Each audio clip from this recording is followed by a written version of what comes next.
శ్రీరామాయణంలో అద్భుతమైనటువంటి పాత్ర పోషించినటువంటి మహానుభావుడు హనుమ. గోష్పదీకృతమారాసిం వశకీకృత రాక్షసం రామాయణ మహామాలా రత్నం వందే అనిలాత్మజం అని ఆయన గురించి స్తోత్రం చేస్తే ఇదే స్తోత్రం చేస్తాం. ఏదైనా మనం మెళ్ళో ఒక హారం వేసుకున్నాం అనుకోండి, ఆ హారానికి రెండు వైపులా పేటలు అంటారు. రెండు పేటల్ని కలుపుతూ మధ్యలో ఒక నాయకం పూస అని ఉంటుంది. అది చాలా సొబగుగా చాలా గొప్పగా ఉంటుంది. సీతమ్మ రాముడు అనబడేటటువంటి హారంలోని అటు ఇటు ఉన్న పేటల్ని కలిపేటటువంటి ఆ నాయకం పూస, ఆ మణి హనుమ. ఆయన శ్రీరామాయణానికి అంతటికీ కూడా గొప్ప తేజస్సుని, రామాయణానికి అంతటికీ కూడా అంతటి ప్రకాశాన్ని తీసుకొచ్చినటువంటి మహాపురుషుడు. అసలు స్వామి హనుమ పేరు చెప్తే చాలు, బుద్ధిర్యశో బలం ధైర్యం నిర్భయత్వం అరోగత అజాడ్యం వాక్పటుత్వంచ హనుమత్ స్మరణాత్ లభేత్. హనుమని స్మరించినంత మాత్రం చేత, హనుమకి నమస్కరించి హనుమని సేవించినంత మాత్రం చేత హనుమ యొక్క గొప్పతనం ఎక్కడుందంటే అజాడ్యం. ఆయనని సేవించినటువంటి వారికి జాడ్యము పోతుంది. జాడ్యము అంటే జడత్వము. జడత్వము అన్న మాటకు అర్థం ఏమిటంటే స్పందన శక్తిని కోల్పోవడం. శ్రీరామాయణంలో రామచంద్రమూర్తిగా శ్రీ మహావిష్ణువు వచ్చే ముందే బ్రహ్మదేవుడు అనేక మంది దేవతల్ని శాసించాడు. రావణ సంహారం అంటే అంత తేలికైన విషయం కాదు. నరవానరముల చేత సంహరింపబడడు కనుక, ఆయన నరవానరముల చేత సంహరింపబడనని వరం అడగలేదు కనుక మీ అందరూ కూడా వానరాంశలలో వెళ్ళండి అన్నాడు. దేవతలందరూ వానరుల యొక్క అంశలలో వచ్చారు. కానీ ఒక్క హనుమ అవతారం మాత్రం చాలా విశేషమైన అవతారం. అసలు శ్రీరామాయణంలో విచిత్రం ఏమిటంటే బాలకాండలో హనుమ కనపడరు, అయోధ్యకాండలో కనపడరు, అరణ్యకాండలో కనపడరు. ఆయన కనపడేది 3 కాండలు దాటిపోయిన తర్వాత 4వ కాండ కిష్కింధకాండ ప్రారంభంలో కనపడతారు. 4వ కాండలో కనపడినటువంటి హనుమ కిష్కింధకాండ దాటగానే సుందరకాండలో అత్యద్భుతమైన పాత్ర పోషిస్తారు. ఇంకా తర్వాత శ్రీరామాయణంలో కిష్కింధకాండ వరకు ఉన్న పాత్రల్ని మర్చిపోయిన వాళ్ళు ఉంటారేమో, కానీ ఇక హనుమ పాత్ర మాత్రం ఎవ్వరూ విడిచిపెట్టలేరు. అంత గొప్ప స్థితిని పొందుతుంది. 7 కాండల రామాయణంలో ఉత్తరకాండ చాలామంది చదవరు, 6 కాండలే చదువుతారు. 6 కాండలలో 3 కాండలలో అసలు హనుమ గురించి ఏమీ లేదు. 4వదైన కిష్కింధకాండలో ఆయన ప్రవేశం. 4వదైన కిష్కింధకాండలో హనుమత్ ప్రవేశ సమయంలో అసలు ఆయన ఎలా పుట్టారు అన్నదాన్ని మహర్షి చెప్పలేదు. అకస్మాత్తుగా హనుమ ఆ భయపడిపోతున్నటువంటి సుగ్రీవుణ్ణి నువ్వు ఇలా భయపడకూడదు అన్న దగ్గర ప్రారంభం హనుమ పాత్ర ప్రవేశం. ఎవరి హనుమ, ఎక్కడి నుంచి వచ్చారు, మధ్యలో ఒకసారి సంక్షిప్త పరిచయం మాత్రమే చేస్తారు. కానీ అసలు హనుమ యొక్క అవతార విశేషాన్నంతటినీ కూడా శ్రీరామాయణం ఉత్తరకాండలో చెప్పారు. అందులో అంజనాదేవి వాయుదేవుణ్ణి తన గర్భమునందు ధరించింది, అనగా వాయువు యొక్క తేజస్సుని ధరించి ఆమె గర్భవతి అయింది. కారణజన్ముడైనటువంటి ఒక మహాపురుషుడు జన్మించాలి. ఆమె పర్వత గుహలో ఉంది ఆ సమయంలో, అరణ్యంలో. ఆమెకి శాలిశూక నిభాభాసం ప్రసూతేమం తదాంగన ఫలాన్యాహర్తుకామావై నిష్క్రాంత గహనే వనే అన్నారు మహర్షి. ఆమె శాలిశూక నిభాభాసం, హనుమ యొక్క రంగు గురించి లోకంలో రకరకాల అపోహలు. ఆయనకి తీసుకెళ్ళి నీలం రంగు వేసేస్తూ ఉంటారు. అసలు ఆయన రంగు అది కాదు. ఆయన పచ్చగా బంగారం ఎలా ఉంటుందో అలా ఉంటారు. వేష్టితార్జున వస్త్రంతం విద్యుత్ సంఘాత పింగళం అంటారు సుందరకాండలో మహర్షి. మెరుపుల పోగు ఎలా ఉంటుందో అంత పచ్చటి రంగు అయింది. శాలిశూక నిభాభాసం అంటే ఒక ధాన్యపు గింజని తీసుకుని పట్టుకుంటే దాని మొన ఎలా ఉంటుందో అంత పచ్చగా మిరిసిపోతున్నటువంటి హనుమ ఆ అంజనాదేవి యొక్క గర్భము నుండి బయటికి వచ్చారు. ఆవిడికి ఆకలేసి ఓ పండు తిందామని ఆ గుహలోంచి ఆ పక్కన ఉన్న అడవిలోకి ఆవిడ వెళ్ళింది. ఫలాన్యాహర్తు కామావై నిష్క్రాంత గహనేవని. ఇప్పుడు ఈ పిల్లవాడు పడుకుని ఉన్నాడు, అప్పుడే పుట్టాడు. పుట్టి ఇంకా కొద్ది సమయం ఈ పిల్లవాడికి ఆకలేసింది. పాలు ఇవ్వడానికి అమ్మ దగ్గరలో లేదు. పుడుతూనే ఈ పిల్లవాడికో పండు తిందామనిపించి ఆయన పైకి తలెత్తి చూశాడు. బాలసూర్యుడు కనపడ్డాడు. అంటే తెల్లవారుజాము సమయంలో సూర్యోదయ సమయమునందు స్వామి హనుమ జన్మించారు. ఆ బాలసూర్యుడిని చూసి ఇదేదో ఎర్రటి పండు అనుకున్నారు ఆయన. అనుకుని వెంటనే బాలార్కాభిముఖో బాలో బాలార్క ఇవమూర్తివాన్ అన్నారంతే మహర్షి.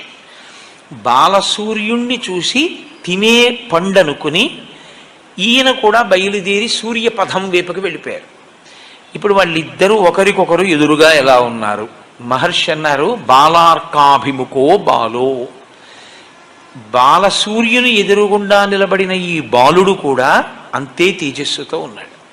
పరబ్రహ్మమైన సూర్యనారాయణుడు తన దగ్గరికి వచ్చి తననే తినేద్దామని వస్తున్న బాలుణ్ణి చూశాడు. అరెరే, నేను ఇంత తేజస్సుతో నిలబడితే ఈ పిల్లవాడు కాలిపోతాడు. ఈ పిల్లవాడి యొక్క జన్మయే అపురూపము, అసాధారణము. వీడు లోకంలో తరువాతి కాలంలో చాలా ఉపకారం చెయ్యవలసిన వాడు. కాబట్టి ఈ పిల్లవాడిని నేను చెనకకూడదు అని తన తేజస్సుని ఉపసంహారం చేశాడు. ఆ పిల్లవాడు దగ్గరికి వెళ్ళిపోయి ఆ సూర్య బింబాన్ని పట్టుకున్నాడు, పండనుకుని తిందామని. అది పర్వకాలం కాబట్టి రాహువు సూర్యుణ్ణి గ్రసించడం కోసమని ఆయన వచ్చాడు. పిల్లలకి చాపల్యం ఉంటుంది, కాసేపు ఇది పట్టుకుంటారు, ఇంకొకటి కనపడది ఆకర్షణీయంగా అనిపిస్తే దీన్ని విడిచిపెట్టి దాన్ని పట్టుకుంటారు. కాబట్టి ఇప్పుడు ఆయన ఈ సూర్యబింబాన్ని విడిచిపెట్టి ఆ రాహువుని పట్టుకోవడానికి వెళ్ళారు. ఆ రాహువు ఈ పిల్లవాడిని చూసి హడిలిపోయాడు. హడిలిపోయి, నాకు దేవతలు వరమిచ్చారు, నేను మాత్రమే పర్వకాలంలో సూర్యచంద్రుల్ని రాహువు కేతువు తినాలి, అటువంటిది ఇవాళ ఒక పిల్లవాడు కూడా వచ్చాడు, కాబట్టి దేవతలు మర్యాద తప్పారు, కాబట్టి దేవతల అధిపతినైన ఇంద్రుణ్ణి అడుగుతానని చెప్పి ఆయన వెనక్కి తిరిగి వెళ్ళిపోయాడు. ఈ పిల్లవాడు గబగబా వచ్చి మళ్ళీ సూర్యబింబాన్ని ఈలోగా రాహువు దేవలోకానికి వెళ్ళి దేవేంద్రుడికి ఫిర్యాదు చేశాడు. అయ్యా, పర్వకాలంలో నేను తినాలి, కానీ వేరొక పిల్లవాడు వచ్చి తినేస్తున్నాడు సూర్యుడిని, అది ఎలా సంభవం? నేను వస్తాను పద అని ఇంద్రుడు బయలుదేరి వచ్చాడు ఐరావతం మీద. ఈ పిల్లవాడు సూర్యబింబాన్ని పట్టుకుని అది ఏదో కొరికి తినబడేటటువంటి పండనుకొని కొరకబోతున్న సమయంలో మళ్ళీ రాహు వచ్చాడు. ఆయన మళ్ళీ ఈ బింబాన్ని వదిలేసి రాహువు దగ్గరికి వెళ్ళాడు. రాహువు భయపడి వెనకనున్న ఇంద్రుడి దగ్గరికి వెళ్ళాడు. ఈయన మళ్ళీ రాహువుని విడిచిపెట్టి ఇంద్రుణ్ణి చూశారు. ఇంద్రుడు ఏనుగు నచ్చింది ఈసారి ఆయనకి, ఎందుకంటే తెల్లగా ఉంటుంది ఐరావతం పుష్టిగా. ఈ పండు బాగుందని ఐరావతాన్ని వెళ్ళి పట్టుకుని కొరకబోతున్నారు. ఎక్కడ లేని కోపం వచ్చి ఇంద్రుడు వజ్రాయుధం పెట్టి కొట్టాడు. కొడితే అంతే, ఎడమ దవడ విరిగి ఆ పైనుంచి కింద పడిపోయారు. శ్రీరామాయణం ప్రకారం ఆయన ప్రాణములు ఉగ్గడింపబడ్డాయి. కింద పడిపోయి ఆ గుహలో రాతి మీద పడి కింద పడిపోయారు. కింద పడిపోగానే వాయువుకి తెలిసింది విషయం. అపారమైన తేజోమూర్తిని శ్రీరామాయణ కాలంలో అందరికీ ఉపకరించడానికి నేను కన్నాను, తండ్రినయ్యాను. ఇటువంటి పిల్లవాడిని ఇంద్రుడు ధూర్తుడై వజ్రం పెట్టి కొట్టాడు, కాబట్టి నేను నా ప్రసారమును ఆపేస్తాను. అదో చిత్రం. కాబట్టి ఇప్పుడు వాయువు తన ప్రసారాన్ని ఆపగానే సృష్టిలో ఇప్పటి వరకు జరగని చమత్కారం జరిగింది. ఎవడో హవిస్సిస్తున్నవాడు అలాగే ఉండిపోయాడు, సంధ్యావందనం చేస్తూ అర్ఘ్యమిస్తున్నవాడు అలా ఉండిపోయాడు, నవ్వుతున్నవాడు నవ్వుతూ ఉండిపోయాడు, ఏడుస్తున్నవాడు ఏడుస్తూ ఉండిపోయాడు. ఎక్కడా లోకంలో కదలికలు లేవు. బయట తిరగడం మానే లేదు వాయువు. హనుమ మీద ఇంద్రుడు వజ్రం ప్రయోగిస్తే శరీరముల లోపల తిరగడం కూడా మానేశాడు ఆయన. ఇప్పుడు అలా ఉండిపోతే దేవతలు బాధపడ్డారు.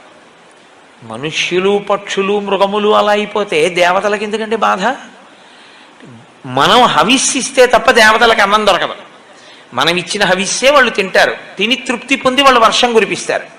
కాబట్టి ఇప్పుడు దేవతలకు హవిస్సు లేదు. కాబట్టి మనుష్యలోకం పక్షాన దేవతలందరూ బ్రహ్మగారి దగ్గరికి వెళ్ళారు. వెళ్ళి, అయ్యా, వాయువు తన యొక్క ప్రసారమును నిలిపివేశాడు, లోకమంతా కాష్టభూతమైంది. ఒక్కసారి మీ సృష్టి వంక చూడండి, ఏది కదలటల్లా. చెట్టు, చిగురుటాకు, పక్షి, జంతువు, నీరు, చాప అన్నీ అలా అయిపోయాయి. ఎలా అంటే బ్రహ్మగారు అన్నారు, వాయు ప్రాణ సుఖం వాయు, వాయు సర్వమిదం జగత్, వాయునా సంపరిత్యక్తం నా సుఖం విందతే జగత్. ఎంత గొప్ప మాట అన్నారండి బ్రహ్మగారు రామాయణంలో. వాయు ప్రాణ, వాయువే ప్రాణము అన్నాడు. వాయువుని రమ్మని నేను పిలవాలి, కోపించి ఉన్నాడు. నేను రాను అని కూడా ఓ మాట అనేస్తే చాలా పెద్ద ప్రళయమే వస్తుంది, కాబట్టి నేనే వస్తానన్నారు బ్రహ్మగారు. తిన్నగా వెళ్ళి ఆ పిల్లవాడిని ఇలా ముట్టుకున్నారు. బ్రహ్మగారు ఇలా ముట్టుకోవడం ఏమిటి? అది సృష్టి శక్తి. బ్రహ్మగారంటే ఆయన ముట్టుకుంటే సృష్టి జరుగుతుంది. కాబట్టి ఆ పిల్లవాడిని ఇలా ముట్టుకోగానే ఆ పిల్లవాడు మళ్ళీ లేచాడు. లేవగానే ఇంద్రుడి వంక చూసి ఆయన అన్నారు, నేను ఇవాళ ఈ పిల్లవాడి వలన దేవతలకు లోకములకు పెద్ద ఉపకారం ఒకటి జరగవలసి ఉంది, అందుకుని మళ్ళీ బ్రతికించాను. మీ అందరూ కూడా ఈ పిల్లవానికి వరములు ఇవ్వండి అన్నాడు. అంటే ఇంద్రుడు అన్నాడు, ఈ పిల్లవాడిని పడగొట్టింది నేనే. నేను వేసిన వజ్రాయుధానికి ఇతని ఎడమ దవడ సొట్టపడింది కాబట్టి, సొట్టబడిన హనువులు కలిగిన వాడు కాబట్టి ఈ పిల్లవాణ్ణి నేను వజ్రాయుధంతో కొట్టానన్న దానికి గుర్తుగా హనుమా అని పిలవబడతాడు. 2, నేనిచ్చే వరం ఏమిటంటే ఈ పిల్లవాణ్ణి నా వజ్రాయుధము ఇక చెనకలేదు. సూర్యభగవానుడు అన్నాడు, నాలో ఉన్న తేజస్సులో 100వ వంతు ఈ పిల్లవాడికి ఇచ్చేస్తున్నాను. వీడికి శాస్త్రం చదువుకునే యోగ్యత కలిగిన నాడు సమస్త శాస్త్రములు నేను బోధ చేస్తాను. వరుణుడు అన్నాడు, ఈ పిల్లవాడికి అలసట, దగ్గుత్తిక ఇలాంటివి కలగవు. వరుణపాశముల చేత ఈ పిల్లవాడు ఎప్పుడూ మృత్యువుని పొందడు. యమధర్మరాజు గారు అన్నారు, నా శక్తి 2 రకములుగా ఉంటుంది, 1 రోగము, 2 మృత్యువు. ఈ 2 లోకంలో ప్రవేశపెడతాను నేను. నా అనుగ్రహం చేత ఈ పిల్లవాడికి రోగముండదు, ఈ పిల్లవాడికి మృత్యు ఉండదు, కాబట్టి ఇతను మృత్యువునకు అతీతుడై ఉంటాడు. చతుర్ముఖ బ్రహ్మగారు అన్నారు, ఈ పిల్లవాడు బ్రహ్మదండమునకు కూడా లొంగడు. ఎవరికి వచ్చే ఈ శక్తులన్నీ? ఇంకా 1 గుక్కెడు పాలు, అమ్మ పాలు కూడా తాగని పిల్లవాడికి బహుశః పౌరాణిక వాంగ్మయంలో ఎవరికీ కలగనంత రీతిలో హనుమకొచ్చాయి. ఇవన్నీ పుట్టిన గంటలో ఇన్ని దేవతల శక్తులు ఆయనకు వచ్చేసాయి. ఇంతమంది మిగిలిన దేవతలందరూ వచ్చారు. అందరూ తమ తమ శక్తుల్ని ధారపోయడంలో చిత్రం ఏమిటంటే, అమ్మవారు ఆవిర్భవిస్తుంటుంది దేవీ భాగవతంలో, అప్పుడు తమ శక్తిలో కొంత ధారపోస్తారు. ఇక్కడ వాళ్ళు ఏం చేశారంటే, మా ఆయుధముల వలన ఈ పిల్లవాడు చెనకబడడు. కాబట్టి ఇప్పుడు హనుమని బంధించగలిగినది, కొట్టగలిగినది, చంపగలిగినది, అలసటకి గురి చెయ్యగలిగినది, కాల్చగలిగినది, తడపగలిగినది ఏది ఎవరికి శక్తి లేదు. అటువంటి ఒక మహాభూతము తయారైంది, ఆయనే హనుమ. 1 గంటలో ఇన్ని శక్తుల్ని ఆ పిల్లవాడికి ఇచ్చేశారు. ఆయన పసిపిల్లాడు. ఇన్ని శక్తుల్ని ఇచ్చారు, కానీ బాల్య చాపల్యమును తీయలేదు. ఈయన అంజనాదేవితో కలిసి వెళ్ళి మున్యాశ్రమములకు వెళ్ళి ఆ చెట్లన్నీ విరగొట్టేసేవారు, ఆ పాకలన్నీ పీకేసేవారు, ఆ బట్టలన్నీ చింపేసేవారు. విపరీతమైన బలం. అది ఎలా వినియోగించుకోవాలో తెలియగలిగినటువంటి పరిణితిని పొందినటువంటి వయస్సు కాదు. చాపల్యము చేత ఈ బలమంతా కూడా అందరినీ ఇబ్బంది పెట్టేదిగా తయారయ్యింది. అప్పుడు ఋషులందరూ అన్నారు, ఈ పిల్లవాని బలము ఈ పిల్లవాడు మరిచిపోవుగాక. మరి ఎప్పుడు గుర్తొస్తుంది ఈ పిల్లాడికి అని అడిగారు. యదా తే స్మార్యతే కీర్తి తదా తే వర్ధతే బలం. ఈ పిల్లవాని యొక్క బలాన్ని మళ్ళీ జ్ఞాపకం చెయ్యడం కోసమని ఏ మహాపురుషుడు ఏ కాలమునందు స్తోత్రం చేస్తాడో ఆ కాలమునందు జ్ఞాపకానికి వస్తుంది. అంటే ఇప్పటికీ హనుమ మరిచిపోయి ఉన్నారా తన బలాన్ని? మరిచిపోయి ఉంటే 100 యోజనములు ఎలా దాటారండి? హనుమ ఎప్పుడూ బలవంతులే. ఆయన శాపం ఎప్పుడు తీరిపోయిందో తెలుసా అండి? కిష్కింధకాండ చివరిలో తీరిపోయాయి. కిష్కింధకాండ చిట్ట చివరిలోకి వెళ్ళినప్పుడు ఆ 100 యోజనముల సముద్రాన్ని దాటి వెళ్ళాలి. దొరికేసిందిగా, విషయం తెలిసిపోయింది. 100 యోజనములు దాటి వెళ్ళిపోతే అవతల ఉన్న కాంచన లంకలో శిశుపా వృక్షం కింద సీతమ్మ తల్లి ఉందని ఎలా తెలుసు? అంటే దూరదృష్టి కలిగినటువంటి వాడు సంపాతి ఎంత దూరమైనా చూసి చెప్పగలడు. ఇదిగో ఇక్కడి నుంచి నాకు చూస్తే 100 యోజనముల అవతల కాంచనలంకలో ఉన్నటువంటి శీశుపావృక్షం కింద కూర్చున్న సీతమ్మ తల్లి నాకు కనపడుతోంది, అక్కడుంది సీతమ్మ అని చెప్పాడు. కాబట్టి ఇప్పుడు 100 యోజనములు దాటి వెళ్ళాలి. ఎవరు వెడతారు? మైందుడున్నాడు, ద్వివిధుడున్నాడు, జాంబవంతుడున్నాడు, అంగదుడున్నాడు, సుషేణుడున్నాడు, తారుడున్నాడు. వీళ్ళందరూ లేచి ఒకడు 30, ఒకడు 40, ఒకడు 50, ఒకడు 60, ఒకడు 70, ఒకడు 90. ఎవడు ఎంత చెప్పినా 100 వెళ్ళి 100 తిరిగి రాలేని వాడు సముద్రంలోనే పడిపోతాడు. ఒక్క అంగదుడు అన్నాడు, నేను 100 యోజనములు దాటి లంకాపట్టణ ప్రవేశము చేయగలను, కానీ తిరిగి నేను వెనక్కి రాగలనా అన్న విషయంలో నాకు స్థిరమైనటువంటి అభిప్రాయం లేదు, రాగలనో రాలేను అన్నాడు. జాంబవంతుడు అన్నాడు, నువ్వు ప్రభువి, నిన్ను పంపించడం ఏమిటి అని అప్పుడు స్తోత్రం చేశాడు హనుమని. హనుమా, నీ శక్తి నీకు తెలియదు, నువ్వు నీ శక్తిని పుంజుకో, నీ బలాన్ని నువ్వు మరిచిపోయావు, నీకింత శక్తి ఉంది, నువ్వు వాయుదేవుని కుమారుడవు అని స్తోత్రం చేశాడు. ఆయన్ని స్తోత్రం చేసి గుర్తు చెయ్యగానే శాప విమోచనం అయిపోయాడు, ఆయనకి బలం వచ్చేసింది. హనుమ ఉత్తరక్షణ ప్రతిజ్ఞ చేశారు, నేను ఇక్కడ నుంచి బయలుదేరితే, నేను నిలబడినప్పుడు, నేను ఇక్కడి నుంచి ఎగిరినప్పుడు నా పాదముల యొక్క శక్తిని భూమి తట్టుకోలేక పాతాళములోకి కుంగిపోతుంది. కాబట్టి నేను మహేంద్రగిరి పర్వత శిఖరముల మీద నిలబడి అక్కడి నుంచి బయలుదేరుతాను. నా శక్తి ఏమిటో నాకు అర్థమైంది. 100 యోజనముల సముద్రమును నేను లంఘించి ఆవలకి వెళ్ళక్కర్లేదు, నేను ఇప్పుడు 100 యోజనములు గడచి వెడతానన్నారు ఆయన. అప్పుడే పోయింది ఆయనకి ఆ శాపం. హనుమ గురించి ఒక మాట చెప్తారు కిష్కింధకాండ చిట్ట చివరి శ్లోకంలో, సవేగవాన్ వేగ సమాహితాత్మా హరిప్రవీర పరవీరహంత మనస్సమాధాయ మహానుభావో జగామలంకాం మనసా మనస్వి. ఇది చివరి శ్లోకం కిష్కింధకాండకి. మహర్షి అన్నారు, శరీరంతో వెళ్ళాలి సముద్రం దాటి, మనసుతో వెళ్ళిపోయారు హనుమన్నారు. అది ఆయన మనోజవం, ఆయనకేం భయం లేదు. హనుమ అంటే హనుమే. అందుకే రామాయణంలో మీరు జాగ్రత్తగా పరిశీలిస్తే హనుమ ఎక్కడ ఉంటారో అక్కడ ప్రాణములు నిలబడతాయి. మీరు చూడండి, ఆయన మొట్టమొదట కిష్కింధకాండలో కనపడ్డప్పుడు సుగ్రీవుడు హడిలిపోయి పారిపోతున్నాడు. ఆపారు ఆయన. ఎందుకు అలా పారిపోతున్నావు అని అడిగారు. లఘుచిత్తతమాత్మానం నస్థాపయసి యోమతః అన్నారు ఆప్ చేసి. ఇంత తేలికైన మనస్సున్నవాడివి, ఇంత పిరికివాడివి, నువ్వు వానరాజ్యానికి రాజు అవుతావా నువ్వు? అహో శాఖా మృగత్వంతే అన్నారు. అది మంత్రి అంటే. ఎప్పుడు ఎలా మాట్లాడాలో అలా మాట్లాడారు. కొమ్మల మీద తిరిగే కోతి ఏమిట్రా ఈ పరుగో అని అడిగారు. ప్రభువు అని దయ చూపించలేదు. ఏమిటా పరిగెత్తడం ఏమిటి? ఎందుకు పరిగెడుతున్నావు ఋష్యమూకం మీద? వాలి రాడుగా ఇక్కడికే, దేనికి నీకు భయం? ఇద్దరు నరులు వస్తున్నారు, చూడు ఎలా ఉన్నారు. రామలక్ష్మణులు వెళ్ళిపోతున్నారు అక్కడ పంపా తీరంలో. వాలి పంపి ఉంటాడు నన్ను చంపడానికి, వాళ్ళిద్దరిని చూస్తే భయం ఇట్లా, అందుకే పారిపోతున్నానన్నారు. చూస్తే పారిపోవడమే, వాళ్ళెవరో ఏమిటో నేను కనుక్కొస్తాను, అలా ఉండు. వెళ్ళి రామలక్ష్మణులతో సుగ్రీవుడికి మైత్రి చేయించారు. రామలక్ష్మణులకు సుగ్రీవుడికి మైత్రి జరిగింది కాబట్టి సుగ్రీవుడికి రాజ్యం వచ్చింది. సుగ్రీవుడి భార్య రుమ సుగ్రీవుడికి దక్కింది. అసలు యుద్ధకాండలో ఆయన చేసినటువంటిది ఒక అత్యద్భుతాన్ని చేశారు ఆయన. అది అనన్య సామాన్యం. ఎందుచేత అంటే ఒకరోజు యుద్ధకాండలో ఇంద్రజిత్ యుద్ధం చేశాడు.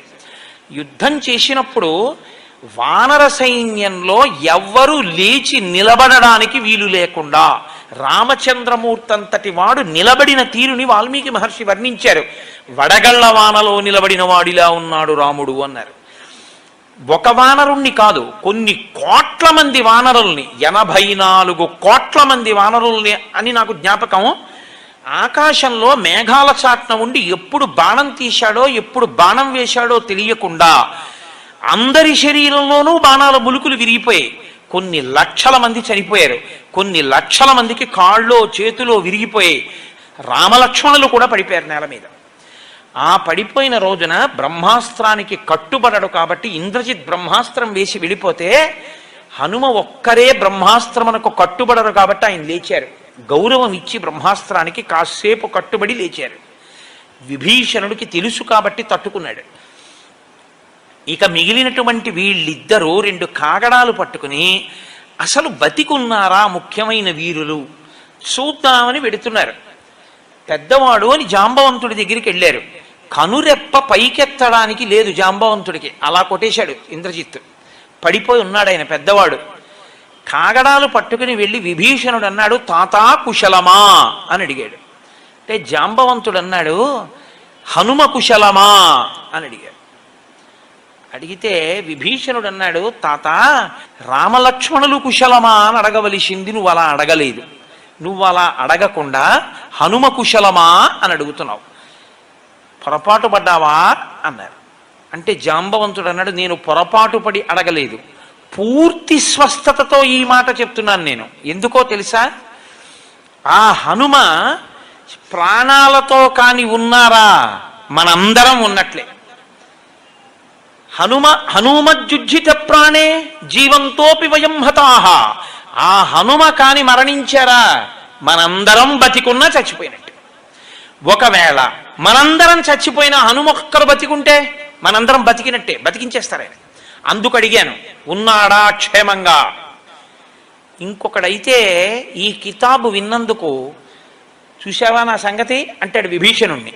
హనుమ వంగి జాంబవంతుడి పాదములు పట్టుకుని, తాత హనుమ నీకు నమస్కరించుచున్నాడు అన్నారు.